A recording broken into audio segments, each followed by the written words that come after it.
हाय, आज आपण जाणार आहे जाकीर खानच्या लाईव्ह शोमध्ये. तर चला, वेळ नाही चालली पाहिजे म्हणून आपल्याला लवकर निघावं लागेल आणि रोहित पण आपल्याला तिकडेच डायरेक्ट मिळणार. हॅलो, हाय, नमस्कार. कसे आहात तुम्ही सगळे? आय होप सगळे मस्त असणार. Welcome back to make it simple everyday. आजचा ब्लॉग खूपच खास आहे, कारण आज आम्ही निघालो आहोत भारतातील सर्वात आवडत्या स्टोरी टेलिंग कॉमेडियनला भेटायला. होय, जाकीर खानच्या फादर्स डे स्पेशल शो पापा यार. पण हा व्लॉग फक्त कॉमेडीबद्दल नव्हता. आजच्या व्लॉगमध्ये हसू आहे, आठवणी आहेत आणि आपल्या आयुष्यातील सर्वात स्पेशल व्यक्तीबद्दल काही भावना आहेत. म्हणून हा व्लॉग शेवटपर्यंत नक्की बघा. सध्या आम्ही व्हेन्यूकडे निघालो आहोत आणि रियांग पण खूप एक्सायटेड आहे आणि ग्रुप चॅटवर एकच चर्चा सुरू आहे. आज जाकीर खान काय नवीन सांगणार आहे? तिकीट बुक केल्यापासून एक्साइटमेंट वेगळ्याच लेवलला आहे. कारण जाकीर खान म्हणजे फक्त कॉमेडी नाही, तो प्रत्येकाच्या आयुष्यातील एखादी गोष्ट स्टेजवर आणतो. आमचे बाकीचे सगळे मित्रमंडळी डायरेक्ट व्हेन्यूवर भेटणार आहेत. पण मुंबई म्हटलं की एक गोष्ट ठरलेलीच, आणि ती आहे ट्रॅफिक. मुंबईमध्ये ट्रॅफिक नाही असं होणं जवळपास अशक्यच. एवढा ट्रॅफिक आहे की गाडी चालते कमी आणि थांबते जास्त. पण एक्साइटमेंट समोर हा ट्रॅफिक सुद्धा काहीच वाटत नाही.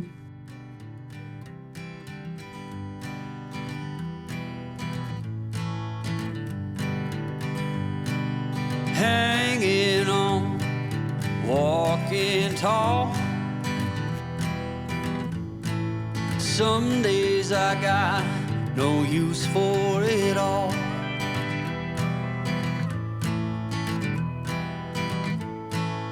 Working hard, making less.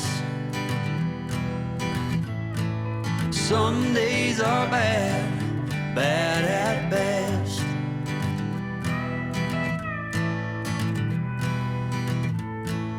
Foolish notions, foolish lies.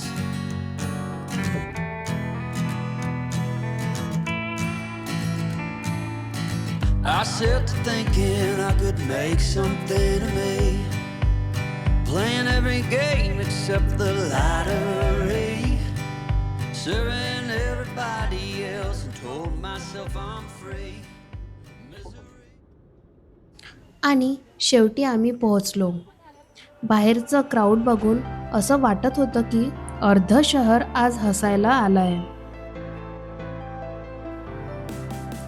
जिकडे बघावं तिकडे एक्साइटमेंटच एक्साइटमेंट. सगळ्यांच्या चेहऱ्यावर एक वेगळीच उत्सुकता दिसत होती. व्हेन्यूच्या बाहेर जाकीर खानच्या पोस्टरसोबत तर सगळे फोटो काढण्यामध्येच बिझी होते. आम्हीही लगेच काही फोटोज आणि मेमरीज कॅप्चर करून घेतल्या. तेवढ्यातच रोहितने तिकीट्स व्हेरीफाय करून घेतल्या आणि सगळ्यांच्या हातात इव्हेंट्सचे रिस्टबँड बांधून दिले. आता खरंच असं वाटत होतं की शो सुरू व्हायला फक्त काही क्षण बाकी आहेत. आता चला, आपणही आज जाऊया, आपली सीट्स शोधूया आणि त्या क्षणाची वाट बघूया ज्यासाठी आपण इतका वेळ एक्सायटेड होतो. खरं सांगायचं तर स्टेजवर जाकीर खान येण्याआधीचं एक्साइटमेंट पीकला पोहोचलं होतं.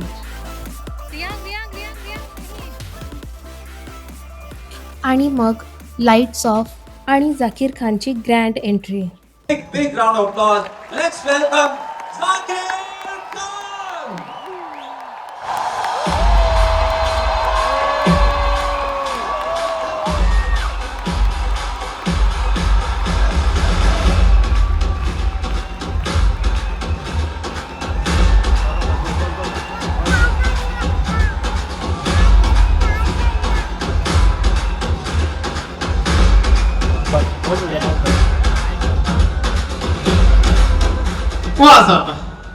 कैसे हैं आप लोग सब? सुरुवातीलाच त्यांनी सांगितलं, जो काम करने आए हो पहले वो कर लो. म्हणजे इंस्टाग्राम स्टोरी, फोटोज, स्टेटस सगळं आत्ताच काढून घ्या आणि त्यानंतर संपूर्ण शोमध्ये मोबाईल वापरणं प्रोहिबिटेड होतं. बहुत बढ़िया। किसी का अगर शुरू में फोटो वीडियो निकालना अगर रह गया तो फटाफट से निकाल लो। मुझे मालूम है जिस काम के लिए हम पहले वो निपटाएं। दुनिया में दो ही तरह के लोग हैं, एक जो इन्फ्लुएंसर हैं, दूसरे जो बनने वाले हैं। खड़ा हो, करो अपना स्टोरी के लिए बनाओ। म्हणून आज मी तुम्हाला तो शो दाखवू शकत नाही, पण तो अनुभव नक्की शेअर करू शकते. यानंतर सुरू झाला हास्याचा दबदबा. इतकं हसू येत होतं की पोट दुखायला लागलं होतं. रोहित आणि सौरभ तर एकमेकाकडे बघून हसत होते. काही जोक्स इतके रिलेटेबल होते की असं वाटत होतं झाकीर खान सरने यांनी यांच्याच आयुष्यावर स्क्रिप्ट लिहिलेली आहे. स्कूल क्रशपासून तर मित्रांसोबत केलेले कांड आणि मोठ्या झाल्यावरच्या गोष्टी, प्रत्येकाला स्वतःची स्टोरी स्टेजवर चालू आहे असं वाटत होतं. पण हसता हसता एक क्षण असा आला जेव्हा सगळ्यांना स्वतःच्या बाबांची आठवण आली आणि तेव्हाच लक्षात आलं, हा शो फक्त कॉमेडी शो नाही, हा प्रत्येकाच्या आयुष्यातला पप्पाबद्दलचा शो आहे. आज आपण मोठे झालो, पण त्यांच्या नजरेत आपण अजूनही लहान आहोत. हसत खेळत चाललेल्या शोमध्ये एक क्षण असा आला ज्यामध्ये संपूर्ण वातावरणच बदलून टाकलं. फादर्स डे स्पेशल असल्यामुळे झाकीर खान सरांनी त्यांच्या वडिलाबद्दल काही खास आठवणी शेअर केल्या आणि त्यानंतर त्यांनी त्यांच्या वडिलांचा एक अतिशय भावुक व्हिडिओ प्रेक्षकांना दाखवला. पूछा तो कहने लगा मुझे तो पढ़ना है। तो मैंने क्या करेगा क्या? बोले मुझे आरजे बनना है। बस वहां से इसका चेंज आया इसकी लाइफ के अंदर, कहाँ एक डॉक्टर, कहाँ सितारिस्ट, कहाँ एक आरजे। तो मैंने कोशिश की हिंदुस्तान में कहाँ इसका कोर्स होता है, और हमको 2-3 महीने लगे, पता चला दिल्ली के अंदर कोई एकेडमी है। तो मैंने जो उसको ट्रेन में बिठाया, वो मेरी जिंदगी का सबसे, मैंने घर आके बोला उस दिन, कब ये बच्चा रिटर्न नहीं आएगा, क्योंकि उसकी जो आतापर्यंत हसण्याने भरलेला ऑडिटोरियम काही क्षणासाठी शांत झाला होता, कारण त्या व्हिडिओमध्ये प्रत्येकाला स्वतःच्या पप्पांची आठवण येत होती. काही नाती अशी असतात जी आपण रोज व्यक्त करत नाही, पण त्यांची किंमत प्रत्येकाच्या मनात कायम असते. त्या काही मिनिटासाठी फादर्स डेचा खरा अर्थ पुन्हा एकदा जाणवून दिला आणि तेव्हाच लक्षात आलं, हा फक्त कॉमेडी शो नव्हता, तर बाबा आणि मुलांच्या नात्यातील भावना, आठवणी आणि प्रेमाचा एक सुंदर प्रवास होता.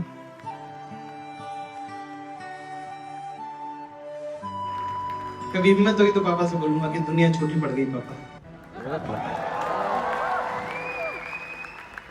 आणि मग शोच्या शेवटी एक सुंदर सरप्राईज मिळाला. स्टेजवर आले कॉमेडी जगातील दिग्गज जॉनी लिव्हर सर.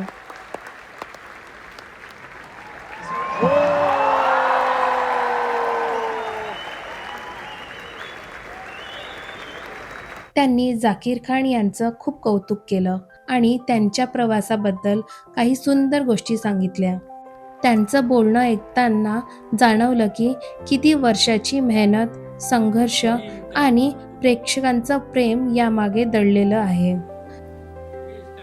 ये किस लिए कि आपके अंदर वो टैलेंट है, आप इस टैलेंट को अच्छी तरह समझते हो. तो आपने बड़ा एंजॉय किया, मैं भी बैठ कर बहुत एंजॉय किया. क्या बात है, और डैडी को सुन के और बड़ा मजा आ गया. त्याचबरोबर त्यांनी त्यांच्या आयुष्यातील काही जुन्या आणि मजेशीर आठवणी शेअर केल्या, ज्यामुळे संपूर्ण ऑडिटोरियम पुन्हा एकदा हास्याने दुमदुमून गेलं. क्या रहे हैं, मेरे बाप बिगड़े थे, एक महान बिगड़े. आणि मग आला तो शेवटचा क्षण. लाईट, कॅमेरा आणि समोर हजारो प्रेक्षक. झाकीर खान सर यांनी संपूर्ण ऑडियन्ससोबत एक ग्रँड फोटो घेतला. तो क्षण खरंच खूप खास होता, कारण त्या एका फोटोमध्ये फक्त लोक नव्हते, तर हसू, आठवणी, भावना आणि एक अविस्मरणीय संध्याकाळ कैद झालेली होती. शेवटी त्यांच्या खास शैलीत एक सुंदर शायरी सांगून झाकीर खान सर यांनी निरोप घेतला. है कि हम भूख के पले बच्चे हैं, एक दिन सब कुछ खाएंगे, अब जो घर से निकले हैं इतिहास लिख कर ही जाएंगे. This is Zakir Khan signing off. I see you and I see you. Thank you very much. बहुत बहुत शुक्रिया शबा. आणि संपूर्ण ऑडिटोरियम टाळ्यांच्या आवाजाने दुमदुमून गेलं. खरं सांगायचं तर जर तुम्हाला कधी संधी मिळाली तर झाकीर खान सर यांचा लाईव्ह शो एकदा तरी नक्की एक्सपिरियन्स करा. कारण तो फक्त कॉमेडी शो नव्हता, तो आयुष्यासोबत जोडलेल्या आठवणीचा, भावनांचा, मनमोकळ्या हसण्याचा एक सुंदर प्रवास होता. शो संपला आणि घरी परतलो. एकच विचार डोक्यात होता. काही लोक प्रेम शब्दात व्यक्त करतात, काही मिठीत, पण बरेच बाबा प्रेम जबाबदाऱ्यामधून व्यक्त करतात. कदाचित म्हणूनच आपण त्यांना कमी समजतो, कारण त्यांनी कधी सांगितलंच नाही की ते आपल्यावर किती प्रेम करतात.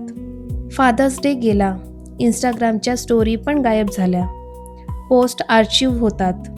पण घरी गेल्यावर बाबांना एक फोन नक्की करा, कारण कधी कधी कसे आहात हे 3 शब्द देखील त्यांच्यासाठी खूप असतात.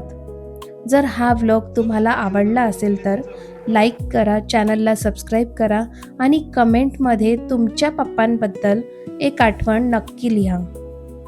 कदाचित तुमचा कमेंट वाचून कोणीतरी आज आपल्या पप्पांना फोन करेल.